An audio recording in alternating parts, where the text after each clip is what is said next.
Hello friends, अपना introduction से start करता हूँ मैं। मेरा नाम राकेश भोला है और मैं पिछले 20 सालों से इंश्योरेंस सेक्टर में जुड़ा हुआ हूँ। आज की डेट में कोरोना से लेकर के जो प्रॉब्लम्स हैं उसको आज मैं शेयर करने वाला हूँ। अब होता क्या है कि जब कस्टमर एज ए पेशेंट जब हॉस्पिटल में जाता है तो हॉस्पिटल वाले आजकल थोड़ा बेवकूफ़ बनाते हैं या ज़्यादा चालाक बन करके वो आपको मजबूरी का फ़ायदा उठाते हैं। लेकिन कंपनी तो अपना काम पूरा करेंगी क्योंकि उन्होंने पेमेंट ले रखी है आपसे और उनके ऊपर में IRDA का प्रेशर है, क्योंकि हॉस्पिटल्स को मैनेज करना हमारे हाथ में नहीं है। बट हॉस्पिटल्स उनसे बदमाशी करते हैं, ऐसा नहीं होता है। इसके अंदर में कोरोना का एक हैंडल करने का आपको मैं बता रहा हूँ कि कैसे हो सकता है। वो आपको कहेंगे कि आप एजेंट को फ़ोन कीजिए, वो आपका क्लेम पास करवाएंगे। लाख एजेंट कह लें कि हाँ हम करा देंगे। एजेंट्स के हाथ में क्लेम पास करवाने का इशू नहीं होता। हाँ, ये हो सकता है कि आपको सपोर्ट किया जा सकता है। सपोर्टिंग के अंदर में और बहुत सारी चीज़ें आती हैं, उसके अंदर में एजेंट्स काम करते हैं और खासतौर पे जो सीनियर एडवाइजर्स हैं वो तो बहुत बढ़िया करते हैं, लेकिन पास नहीं करवाया जा सकता। हाँ, हमारे पास कॉन्टैक्ट नंबर होते हैं, हम आगे बात कर सकते हैं कि उसको थोड़ा सा जल्दी करवाया जाए।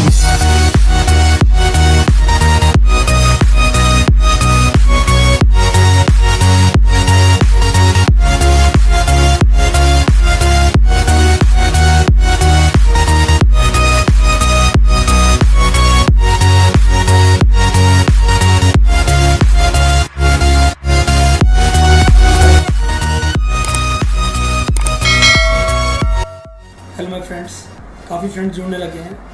हेलो दीपक जी, हेलो गौरव जी, हाय दोस्तों। मेरे पास एक्चुअली पिछले कुछ दिनों से कॉल आ रहे हैं लोगों के कि हमारी पॉलिसी जो इतने चल रही है या जिन्होंने अभी ली है उनके अंदर में कोरोना का कवर है या नहीं। ऑब्वियस है कि हर व्यक्ति को जानने की इच्छा होती है कि बीमारी नहीं है। इतनी पुरानी बीमारी तो धीरे धीरे कवर्ड हो जाती हैं, कोई 2 साल में, कोई 4 साल में, कोई रिसेंटली एकदम से भी हो जाती है। जैसा कि आपको मालूम है कि कोई भी हम पॉलिसी नहीं लेते हैं तो आफ्टर 30 डेज जो ऑल सडन बीमारियां होती हैं वो कवर्ड हो जाती हैं। तो कोरोना भी अभी उसी श्रेणी में रखा गया है। जैसे ही 30 दिन पूरे होते हैं आपकी पॉलिसी के, कोरोना कवरेज स्टार्ट हो जाता है। अब वो पॉलिसी चाहे 1 साल पुरानी हो, चाहे 4 साल पुरानी हो, चाहे 30 दिन ही पुरानी क्यों ना हो, कोरोना का कवरेज आफ्टर 30 डेज स्टार्ट हो जाता है। तो इसमें कोई शंका की बात नहीं है। आप लोगों के मन में कोई धारणा नहीं आनी चाहिए कि मेरी पॉलिसी तो अभी 1 महीना पुरानी है या 2 महीना पुरानी है तो इसमें शायद कोरोना का कवर नहीं होगा। कई लोग पॉलिसी लेने के बाद भी, एक बार फ़ोन आया मेरे पास कस्टमर का कि भैया मैंने पॉलिसी ले ली है, एक पुरानी मेरी 3 महीने पुरानी पॉलिसी है, बट अब मेरे को कोरोना की प्रॉब्लम है तो कोरोना वाली पॉलिसी दोबारा से लेनी है। तो कुछ एजेंट्स जो उनसे मिसगाइड कर रहे हैं कि ऑलरेडी पॉलिसी है तब भी कोरोना कवच या कोरोना वाली कोई भी पॉलिसी, अलग अलग कंपनियों की कोई भी प्रोडक्ट है तो कोरोना वाली पॉलिसी मुझे फिर से लेने की ज़रूरत है क्या? तो ऐसा नहीं है। आपकी जो पुरानी प्रीवियस पॉलिसी चल रही है उसके अंदर में कोरोना पूरी तरह कवर्ड है। हाँ, आपकी जो लिमिट है, जो आपका सम एश्योर्ड है, उतने तक ही लिमिट में आएगी कोरोना कवर। तो ये ज़रूरी है कि आपको अपना सम एश्योर्ड पता होना चाहिए। आजकल 2 लाख, 3 लाख, 5 लाख वाली पॉलिसी से काम पूरा नहीं होता, तो इसके लिए सम एश्योर्ड थोड़ा बढ़ाना ज़रूर चाहिए, क्योंकि कुछ पता नहीं है कोरोना के अंदर में आपका क्लेम के साथ क्या आपका क्लेम आने वाला है, क्योंकि आप कौन से हॉस्पिटल में जा रहे हो इस पर भी मैटर करता है। अगर आप एस्कॉर्ट्स में या मैक्स में, अपोलो की तरफ में अगर जाते हैं तो वहाँ पर में रूम रेंट ही 16 से लेकर 20,000 रुपये तक का रूम रेंट है। तो 10 दिन अगर रहना पड़ जाएगा तो 2 लाख रुपये तो सिर्फ रूम रेंट के ही निकल जाएंगे, तो बाकी के इलाज के पैसे कहाँ से आएंगे? तो वो कॉस्ट आपको अपनी जेब से देने पड़ेंगे। तो उससे बचने के लिए आपको अपना सम इंश्योर्ड, मेरा ये मानना है कि आपको बढ़ाना ही चाहिए। अगर 2 लाख है, 2 लाख से कुछ नहीं होने वाला, एटलीस्ट 5 लाख तक तो जाओ। ऐसे लोगों का जो सुनने में आ रहा है, जो हमारे पास क्लेम रेशियो आ रही है कि कितना कितना क्लेम आ रहा है, 9-9 लाख, 8-8 लाख भी क्लेम आया है।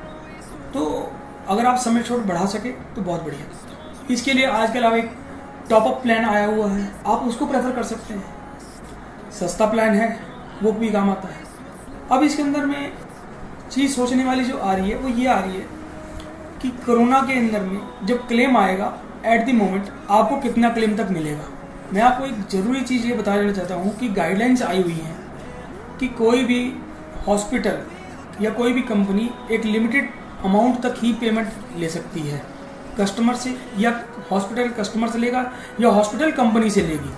अब होता क्या है कि जब कस्टमर एज ए पेशेंट जब हॉस्पिटल में जाता है तो हॉस्पिटल वाले आजकल थोड़ा बेवकूफ़ बनाते हैं या ज़्यादा चालाक बन करके वो आपको मजबूरी का फ़ायदा उठाते हैं।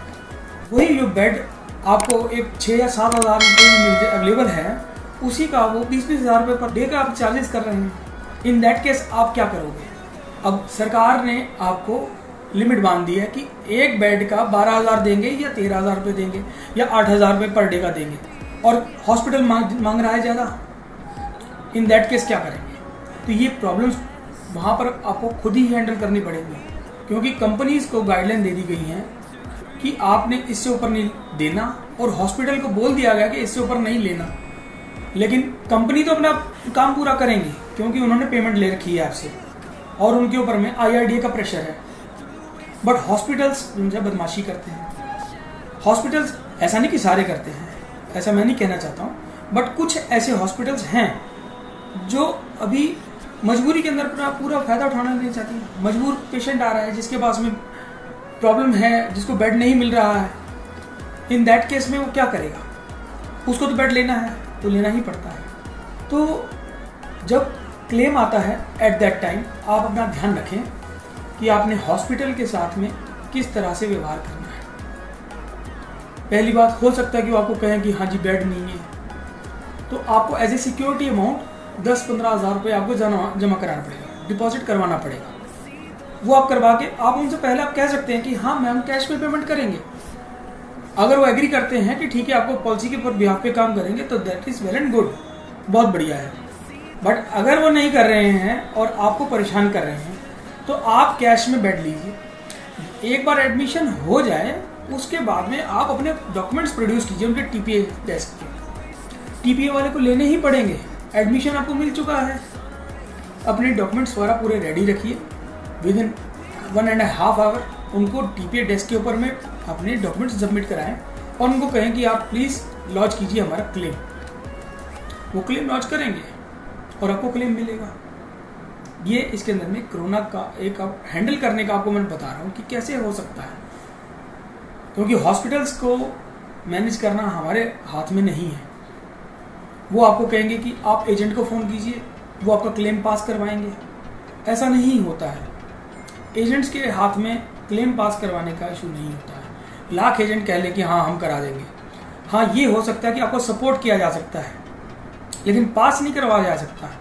सपोर्टिंग के अंदर में और बहुत सारी चीज़ें आती हैं, उसके अंदर में एजेंट्स काम करते हैं, और ख़ासतौर पे जो सीनियर एडवाइज़र्स हैं वो तो बहुत बढ़िया कर लेते हैं। हाँ हमारे पास कॉन्टैक्ट नंबर होते हैं, हम आगे बात कर सकते हैं कि उसको थोड़ा सा जल्दी करवाया जाए।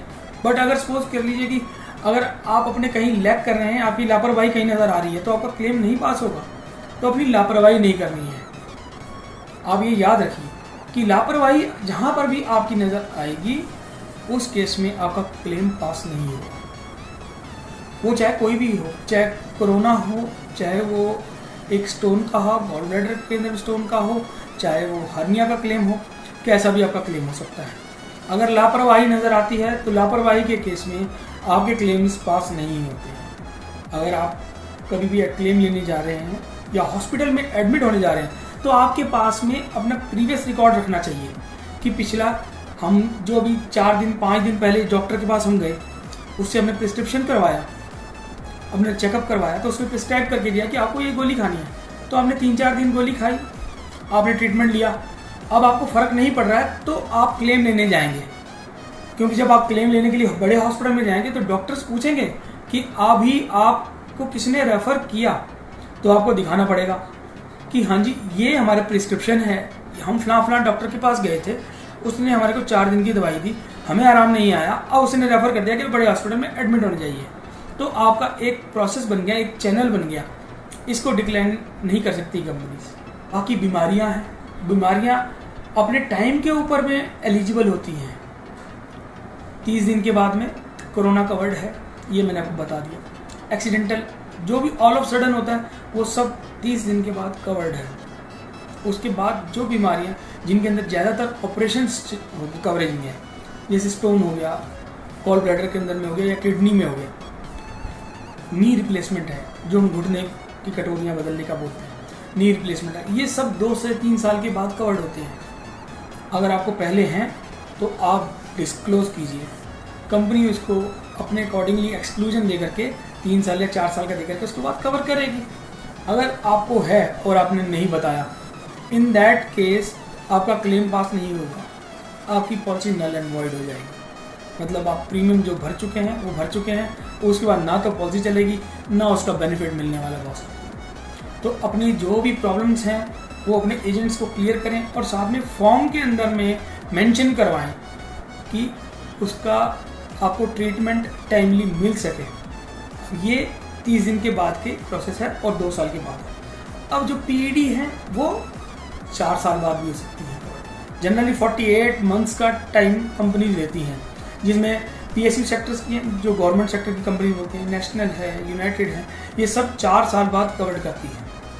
और प्राइवेट सेक्टर के अंदर में अगर आप आते हैं तो प्राइवेट सेक्टर के अंदर में ये जनरली 3 साल बाद कवर हो जाती है, कुछ 4 साल बाद भी करती हैं और कुछ एक कंपनी है जो 2 साल बाद भी करती हैं। आप इसके लिए आप हमारे वेबसाइट पे जा करके आप कंपनीज को चेक कर सकते हैं और हमारे से कंसल्ट भी कर सकते हैं कि कौन सी कंपनी आपको जल्दी आपका कवरेज देगी।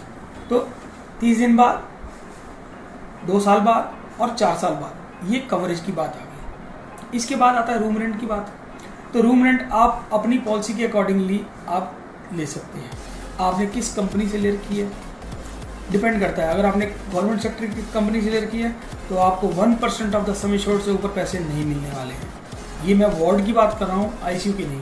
आईसीयू में 2% और 1% रूम रेंट की कैपिंग। ये कैपिंग प्राइवेट सेक्टर में नहीं है, ये गवर्नमेंट सेक्टर में। प्राइवेट के अंदर में आपको 2% ऑफ सम एश्योर्ड मिलेगा। मतलब अगर आपकी 1 लाख की पॉलिसी है तो 2000 रुपये तक का पर डे कमरे का किराया मिलेगा, 2%। ये कुछ प्राइवेट कंपनी के अंदर में ये लॉजिक है। अदरवाइज 5 लाख से ऊपर के आप प्लान्स लीजिए, उसके अंदर में स्टैंडर्ड एसी रूम अवेलेबल है। ऑलमोस्ट सब कंपनियां दे रही हैं, अनलेस अदरवाइज सरकारी को छोड़कर। सरकारी कंपनियां 1% ऑफ देती हैं sum assured in case of ward और 2% सम एश्योर्ड देती हैं इन केस ऑफ आईसीयूज। तो यहाँ पर में मेजर फर्क आ जाता है। और कोरोना के खास तौर पे जो क्लेम्स आते हैं उन केसेस के अंदर में आपको पेमेंट अलग से कुछ करनी पड़ती है। एक तो जो मैंने आपको बताया कि हॉस्पिटल्स जो एक्स्ट्रा चार्जेस ले लेते हैं आपसे, जो आपकी मजबूरी का फ़ायदा उठाते हैं, वो तो आपको पे करने ही पड़ जाते हैं। हाँ, अगर आप स्टैंड करेंगे, उनको अपोज करेंगे, उनके सामने कहेंगे कि ठीक है बॉस, ये दिल्ली सरकार की गाइडलाइंस हैं, हम इसके हिसाब से देंगे, तो वो आपको डिनाइल नहीं कर सकते हैं। तो एक तो हॉस्पिटल्स का चार्जेस। इसके अलावा बहुत सारे चार्जेस आजकल अलग से लगने लग गए हैं जो कस्टमर को बियर करने पड़ते हैं। उनमें से सबसे मेन है पीपीई किट। अब पीपीई किट जनरली बंदा कहता है ठीक है 400, 500, 600 रुपये की होगी, बट वो एक दिन की एक नहीं लगाते हैं, एक दिन की आपसे 2 या 3 भी चार्ज कर सकते हैं। और जितने दिन एडमिट रहेंगे उतने दिन की पीपीई किट का लगा लीजिए। अगर सपोज कि ये 10 लगी हैं और 600 रुपये की एक है तो 6000 रुपये तो यही जी के हो गए आपको, और ये आपको देने पड़ेंगे, क्योंकि कंज्यूमेबल्स जो उनसे हैं वो कोई कंपनी अभी तक ऐड नहीं करती है। एक आधी कंपनी है जो अलग से देती है, अदरवाइज या तो आपको राइडर लेना पड़ेगा उसका, या वो आपको नहीं मिलेगा। मतलब कि आपको अपनी जेब से देने ही पड़ेंगे। कंज्यूमेबल आइटम्स कहीं पर भी कवर्ड नहीं होते हैं और एक कस्टमर को अपनी जेब से देने पड़ते हैं। तो आपको प्रिपेयर्ड रहना है कि कुछ पेमेंट आपकी जेब से लगने ही वाली है। ये तो हो गया हॉस्पिटल के लिए। अब कई बार क्या होता है कि आप हॉस्पिटल में किसी पेशेंट को लेके जाते हैं और आगे से हॉस्पिटल आपको कहता है कि हमारे पास तो बेड ही नहीं है, इनको ऑक्सीजन की ज़रूरत है, अपने घर में ही ट्रीटमेंट कर लो। इसको होम क्वारंटाइन बोलते हैं आजकल। तो आपको ये जानकर शायद अचंभा लगेगा कि इसके भी पैसे मिलते हैं, क्योंकि आप तो सोचते हैं कि सिर्फ हॉस्पिटल में एडमिट होने के पैसे मिलते हैं। नहीं, ऐसा नहीं है। अगर इन केस में अगर हॉस्पिटल आपको लिख करके देता है, अगर हॉस्पिटल आपको लिख करके देता है कि हमारे पास बेड नहीं है, आप होम क्वारंटाइन कर लें, तो ये रिटर्न में लिया हुआ लेटर आपके लिए काम आएगा। आप एक लेटर जो हॉस्पिटल को प्रोवाइड करें, एक ही। सेकंड आइटम है साथ में उसके आपका कोरोना पॉजिटिव का आपके पास रिपोर्ट होनी चाहिए, 2 चीज़। इसके अलावा अगर आप घर में क्वारंटाइन हो रहे हैं, हॉस्पिटल ने आपको क्वारंटाइन किया, आपने अपने फैमिली डॉक्टर को या किसी भी डॉक्टर को अपने घर पे विजिट के लिए बुलाया है और वो आ रहा है रेगुलर चेकअप के लिए सुबह शाम का, और साथ में नर्सिंग के लिए आ रहा है, तो आपको रूम चार्जेस छोड़ करके जो भी आपके खर्चे होते जा रहे हैं वो सारे के सारे कंपनी आपको रियम्बर्स करके देगी। रियम्बर्स एक वर्ड है, मैं आपको पहले इसका भी बता दूं। 2 तरह के क्लेम पास होते हैं। एक होता है कैशलेस, जिसके लिए आप हमेशा पूछते हैं एजेंट को कि हमारी पॉलिसी कैशलेस है कि नहीं है, तो हमारा जवाब होता है कि कैशलेस है। बट वो कैशलेस कहाँ होती है?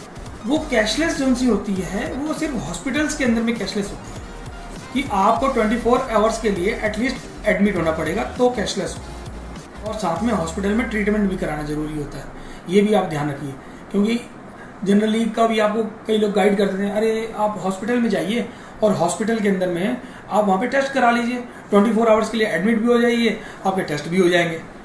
और अल्टीमेटली क्या होता है कि नेक्स्ट डे जब आप छुट्टी करते हैं आपको अपनी जेब से ही पैसे देने पड़ते हैं, just because of non treatment, क्योंकि आपका ट्रीटमेंट तो है नहीं, आपने टेस्ट करवाए, टेस्ट करवा के रिपोर्टें ली और आप चलते बने। ऐसा नहीं हो सकता, आपको पे करना पड़ेगा, क्योंकि आपने सिर्फ टेस्ट करवाया, आपका ट्रीटमेंट तो हुआ नहीं। हाँ, अगर वो टेस्ट करवाते हैं और डायग्नोस हो जाता है कि आपको कुछ प्रॉब्लम है जिसके कारण आपका एडमिशन कंपलसरी है और डॉक्टर रिकमेंड करते हैं कि नहीं आपको एडमिट होना पड़ेगा कि आपके साथ ये प्रॉब्लम हो रही है, तो आपको वहाँ पे एडमिट होने के बाद आपको कैशलेस मिलेगा। बट अगर प्रॉब्लम नहीं आ रही है, अगर कोई डायग्नोस नहीं हुआ है, इन दैट केस में आपको कोई कैशलेस या कोई आपको हॉस्पिटलाइजेशन के पैसे नहीं मिलने वाले, रीइंबर्समेंट भी उसके नहीं मिलेगी। रीइंबर्समेंट भी अब जो मिलती है वो कहाँ मिलती है? अब आप सपोज करिए अपने घर से थोड़ी दूर गए हुए हैं और वहाँ पर में आसपास कोई हॉस्पिटल आपके पास ऐसा नहीं है कि जहाँ पर में आप जाके इलाज करवा सकें और कैशलेस फैसिलिटी ले सकें। अगर आप बाहर गए हैं, आपको कोई प्रॉब्लम हुई है और उस प्रॉब्लम के कारण आपको हॉस्पिटल में एडमिट होना पड़ रहा है और वो हॉस्पिटल नेटवर्क लिस्ट से बाहर है, इन दैट केस आपको कंपनी के अंदर में एक कॉल करना पड़ेगा जिसको बोलते हैं क्लेम इंटीमेशन। क्लेम की इंटीमेशन देनी पड़ेगी, आपको बताना पड़ेगा कंपनी को कि मेरे साथ ऐसा ऐसा हुआ और मुझे को ऐसे एडमिट होना पड़ा। ये एक पेशेंट खुद भी फ़ोन कर सकता है और उसके साथ में कोई अगर ट्रैवल कर रहा है तो वो भी कॉल कर सकता है ऑन बिहाफ ऑफ पेशेंट कि फलां पेशेंट है, इसकी पॉलिसी नंबर ये है और ये ऐसे ऐसे यहाँ पर एडमिट हुआ इस प्रॉब्लम के लिए, तो वो एक आपको क्लेम नंबर देंगे, आप उसको नोट डाउन कर लीजिए और आपके पास बाय डिफ़ॉल्ट आपके फ़ोन पर भी आ जाएगा कंपनी की तरफ से। इन दैट केस आपको रीइंबर्समेंट होगी। एक रीइंबर्समेंट और होती है, आप 1 तारीख से लेकर 10 तारीख तक एडमिट हुए हॉस्पिटल में, 10 दिन एडमिट हुए, 10 दिन से पहले यानी कि 1 तारीख से पहले आपने उसी बीमारी से रिलेटेड कोई भी आपने टेस्ट करवाए हों या आपने कुछ भी ट्रीटमेंट करवाया हो, डॉक्टर के पास गए हों, तो वो सारे बिल्स आप जब कस्टमर कंपनी को देगा उसको रीइंबर्समेंट किया जाएगा, क्योंकि आप पैसे पहले दे चुके हैं, आपको पैसे उससे वापस लेने हैं, तो कंपनी उसको रीइंबर्समेंट करेगी। और 10 तारीख के बाद भी जो आपके जो दवाइयाँ चल रही हैं, जो ट्रीटमेंट चल रहा है, कुछ भी हॉस्पिटल से निकलने के बाद में भी जो भी आपका इलाज चल रहा है वो भी आपको कंपनी वापस करती है। अलग अलग कंपनियाँ अलग अलग दिनों के चार्जेस देती हैं।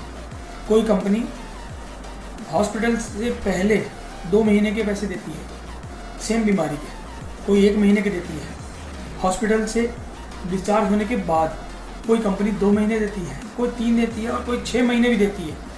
तो ये आपको पता होना चाहिए कि आपकी कंपनी जिससे आपने पॉलिसी ले रखी है उसके फीचर्स क्या हैं। अपने एजेंट से ज़रूर पता कीजिए कि मेरा प्री और पोस्ट में कितना अमाउंट और कितने दिनों तक का अमाउंट मिल सकता है मेरे को। तो कैशलेस और रीइंबर्समेंट दोनों इसके अंदर में हैंडल हो गई है। कोरोना से आपको जो प्रॉब्लम्स हो रही हैं उसके अंदर में आप अपना ध्यान रखिए। कुछ भी प्रॉब्लम होती है 3 से 4 दिन के बाद कोरोना पॉजिटिव रिपोर्ट आती है तो अपने एडमिट होने जाना है या क्वारंटाइन होने, ये डॉक्टर से कंसल्ट करना है। पहली बात, हमने कोरोना पॉजिटिव होने का जो आपको सर्टिफिकेट या रिपोर्ट मिलेगी उस रिपोर्ट को संभाल के रखना है, उसी के बिहाफ के ऊपर आपको आगे ट्रीटमेंट मिलेगा और वही आपको क्लेम भी दिलवाएगा। अगर आप ये डॉक्यूमेंट साथ में नहीं रखेंगे, इनको कैरी नहीं करेंगे, तो ये आपको आगे आकर के दिक्कत देगी, तो ये आपको साथ में रखनी पड़ेगी। तो क्लेम्स के अंदर में आपको ये चीज़ें पता लगी हैं। क्लेम्स में अगर कुछ रह गया हो जो आपकी ज़रूरत है, जो आप पूछना चाहते हो, आप मेरे को व्हाट्सएप पर मैसेज कर सकते हैं या कॉल कर सकते हैं। मेरा नंबर आप नोट कर सकते हैं 9811553672। तो प्लीज़ शेयर कीजिए ताकि किसी भी कस्टमर को, किसी भी आपके जानने वाले को कोरोना से रिलेटेड कोई प्रॉब्लम आए, क्लेम लेने में कोई प्रॉब्लम आए, उसको जानकारी होनी चाहिए कि हॉस्पिटल्स में क्या क्लेम्स मिलेंगे, क्या नहीं मिलेंगे। तो आप प्लीज़ उनको शेयर कीजिए मेरा लिंक। ठीक है फ्रेंड्स, आज के लिए इतना काफ़ी है। ओके, थैंक यू दोस्तों, मुझे सुनने के लिए धन्यवाद।